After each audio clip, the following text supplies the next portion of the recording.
Your voice type isn't random. It's the product of your anatomy, your hormones, and millions of years of evolution. Bass, the lowest male voice. If you're a bass, your vocal folds are long, around 21 millimeters on average in professional singers.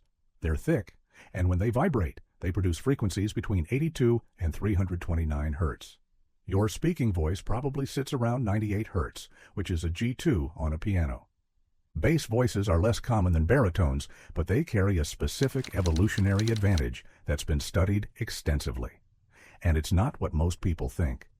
Research shows that deep voices didn't evolve primarily to attract women. They evolved to intimidate other men. When men hear a low-pitched male voice, they automatically perceive that person as larger, stronger, and more dominant. This is called the bass is bigger sensory bias. If you saw a large, muscular person speak with a tiny voice, it would likely catch you off guard. It's the opposite of what your brain automatically expects. Your brain hears a deep voice and assumes the person producing it has a bigger body, even if that's not true. This gave bass-voiced men a competitive advantage. They could signal dominance and discourage rivals without ever getting into an actual fight. Just the sound of their voice made other men less likely to challenge them. And here's the biology behind it. Bass voices correlate with testosterone. The correlation is about -0.26. That means higher testosterone levels predict lower voice pitch. Testosterone lengthens and thickens your vocal folds during puberty, permanently lowering your voice. But testosterone does more than that. It builds muscle, broadens shoulders, and yes, it weakens your immune system. That's the trade-off. So a deep voice is an honest signal. It's telling everyone, I have high testosterone and I'm healthy enough to handle it. Now, bass voices do attract women, but there's a limit. Women prefer moderately low male voices, not the absolute lowest. Extremely low voices can sound scary or aggressive, which actually reduces attractiveness. The sweet spot is low enough to signal masculinity, but not so low that you sound threatening. Bass voices also predict leadership. People with lower voices are perceived as more competent and authoritative. Political candidates with deeper voices get more votes. It's a cross-cultural phenomenon.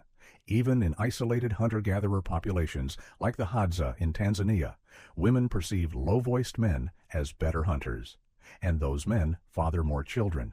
So if you're a bass, your voice isn't just sound, it's an honest signal of your hormonal profile, and it's been shaping human behavior and influencing competition and mate choice for as long as humans have had voices. Alto, the lowest female voice. Your vocal folds are longer than most women's, around 16.6 millimeters. Your range sits between F3 and F5, and your speaking voice averages 174 hertz. True contraltos, with even lower voices, make up less than 1% of the population. They're exceedingly rare. And here's what's fascinating about alto voices. They're not optimized for male attention. They're optimized for something else entirely. Most research on voice and attraction focuses on what men prefer. And the answer is consistent. Men prefer higher-pitched female voices. Voices around 260 hertz, which is soprano range. The higher the pitch, up to a point, the more attractive men find it. So if altos have lower voices and men prefer higher voices, what's the advantage? The advantage is intrasexual competition, competition between women. Research shows that women perceive lower-pitched female voices as more threatening. When women rate other women's voices, they hear a low pitch and think, competitor. This isn't about attracting men. This is about dominance within female social hierarchies. A lower voice in a woman signals maturity, not youth. It signals experience, confidence, and social dominance. It's the vocal equivalent of saying, I'm not trying to be the girl next door. I'm trying to be taken seriously. Altos also benefit in professional contexts. Just like with men, lower voices in women are perceived as more authoritative and competent. If you're negotiating, leading, or trying to project confidence, a lower voice helps. There's a reason opera roles for contraltos are described as witches, britches, and bitches. That's not a coincidence. The archetypes reflect what the voice signals: power, masculinity, and intrasexual threat. These are roles about female dominance, not female nurturance. Now, the trade-off is real. If you're an alto, you're likely at a disadvantage in attracting male attention purely through vocal pitch.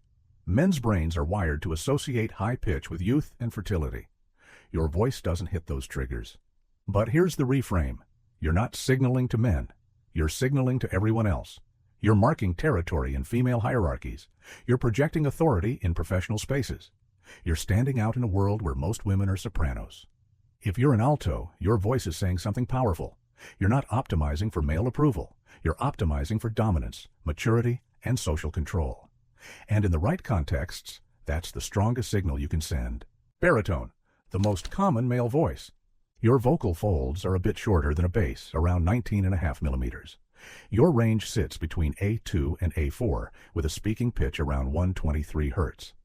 And here's the thing about baritones. You hit the evolutionary sweet spot. You're low enough to signal masculinity and dominance, but you're not so low that you sound intimidating or aggressive.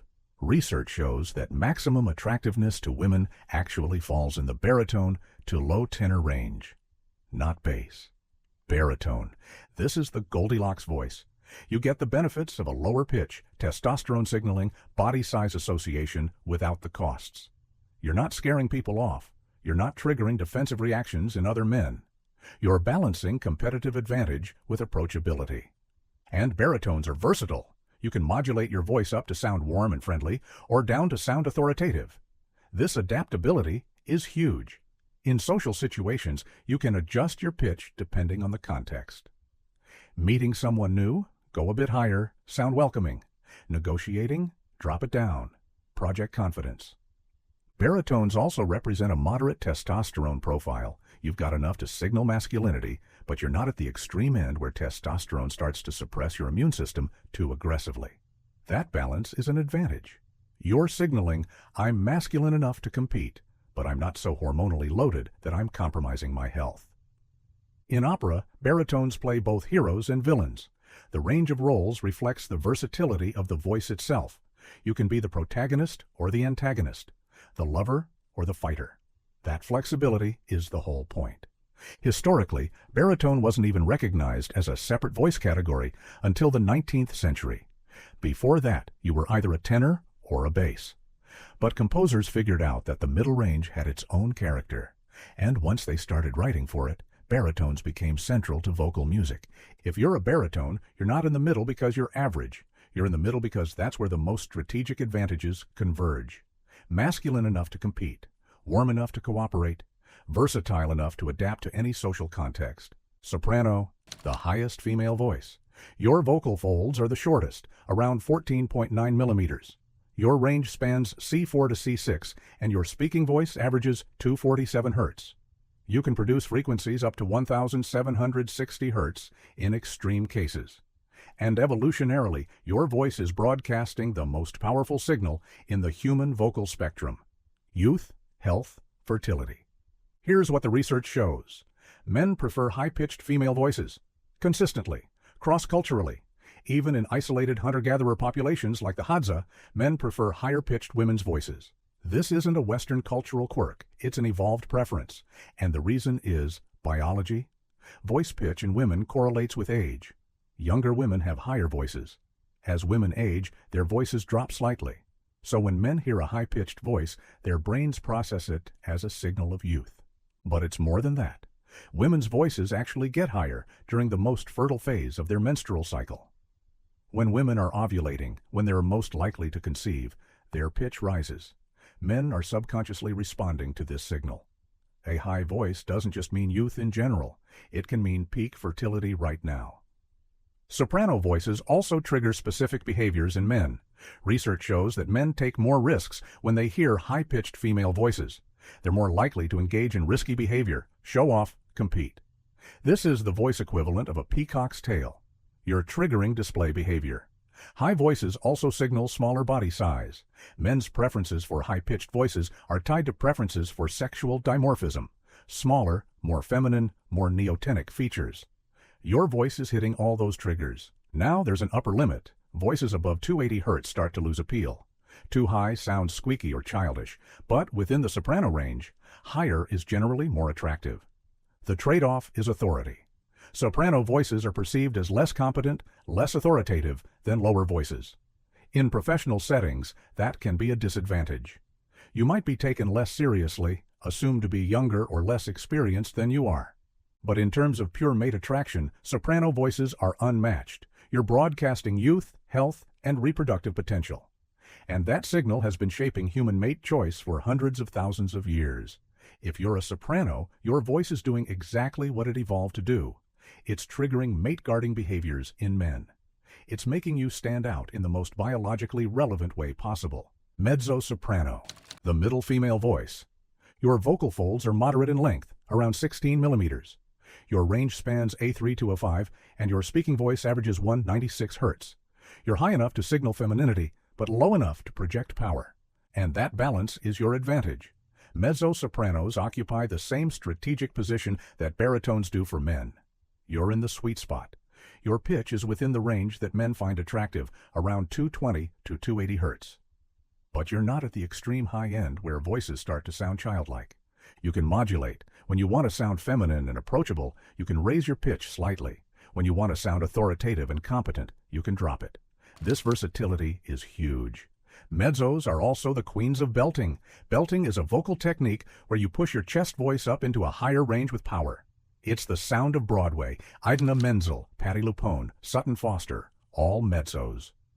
The ability to belt signals physical strength, lung capacity, and vitality. In evolutionary terms, those are markers of health.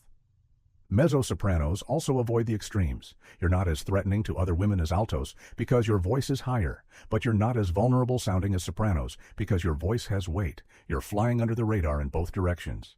In opera, mezzos often get secondary roles, but in musical theater, mezzos are the leads. That's because musical theater values power and versatility over pure high notes. Carmen, one of the most famous opera roles ever written, is a mezzo. She's seductive, dangerous, and dominant. The voice matches the character. If you're a mezzo, you're the female equivalent of baritone. You've hit the evolutionary sweet spot between femininity and power, between youthfulness and authority. You're not maximizing one signal, you're balancing multiple signals. And in complex social environments, that adaptability is the real advantage. Tenor, the highest male voice. Your vocal folds are shorter, around 18 millimeters. Your range spans C3 to C5, and your speaking voice sits around 165 Hz. You can access falsetto and head voice more easily than basses or baritones. And evolutionarily, your voice represents something counterintuitive. You're not broadcasting raw dominance, you're signaling something else. Here's the thing, lower voices win in direct male-male competition. Basses intimidate, baritones balance. But tenors? Tenors represent an alternative strategy. Instead of competing through dominance, you compete through cooperation. A higher male voice signals youth, vitality, and approachability. You're less threatening to other men, which means you're more likely to be included in social groups. You're perceived as warmer, friendlier, more trustworthy. And in evolutionary terms, those traits matter. There's a concept in evolutionary biology called alternative mating strategies. Not every male can be the most dominant, so some males adopt a sneaker strategy. They don't fight the alpha directly. They cooperate, build alliances, and attract mates through social skills rather than physical dominance. Tenors fit this model. Your voice doesn't scream, "I'm the biggest guy in the room." It says, "I'm young, I'm vital, and I'm easy to get along with." That's an advantage in social species like humans, where cooperation is just as important as competition. Tenors also have greater vocal agility. You can hit higher notes, which means you have a broader expressive range. In terms of acoustic signaling, that's valuable. You can produce sounds that basses and baritones can't. That flexibility is a form of fitness. Now there's a trade-off. Tenors are perceived as less dominant than basses. Lower testosterone means less aggressive signaling. But here's the flip side.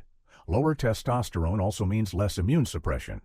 You're not paying the biological cost that comes with extreme masculinity. And in terms of mate attraction, research is mixed. Some studies show women prefer lower voices. Others show women prefer tenor range voices for long-term relationships because they're associated with less aggression and more paternal investment. If you're a tenor, your voice represents an evolutionary alternative. You're not competing through brute force. You're competing through cooperation. You're signaling fitness through vocal agility, not raw dominance. And in a species as socially complex as humans, that strategy works.